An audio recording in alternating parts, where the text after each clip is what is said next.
Hello everyone, I am Pragati Jha Parasar. I am from Hubli Mohsin College and legal intern of Lexis and Company. In this video, I am going to differentiate the kidnapping and abduction.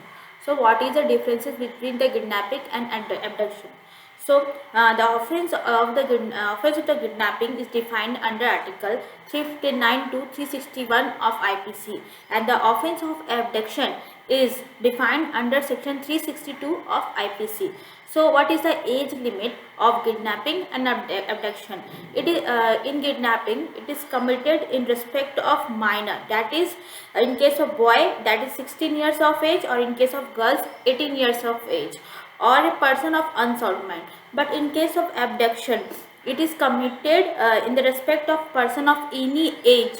There is no bar in any specific age of the person. So in the kidnapping there is unsound mind 16 or 18 years, but in case of abduction there is no age bar. So what is a guardianship? And the person kidnapping is in case of kidnapping, person is removed from the guardianship. Without legal guardianship there is no kidnapping. But in case of abduction, guardianship is immaterial to determine the offense of the abduction. It has reference to be exclusive and to be the person of abducted. And in the case of mean used and employed, so in case of kidnapping, it is a kidnapping minor is simply taken away.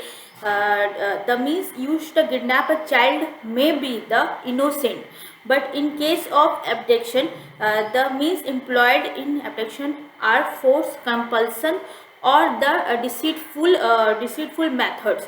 So, in the what is the consent is necessary or not in case of kidnapping and abduction? Consent. So, consent of the person enticed is immaterial in case of means consent is not with consent kidnapping has not been done. So consent is immaterial in the case of kidnapping, or in case of abduction, consent of the person is matter. That is, if a person is removed with free consent, in that case offense of the abduction is said to be not committed. So what is the intention in the case of kidnapping and abduction? So in kidnapping, intent of person is immaterial. That is, he would be liable in all the circumstances irrespective of the valid motive and the good intention. But in case of abduction, intention is very important to determine the offense.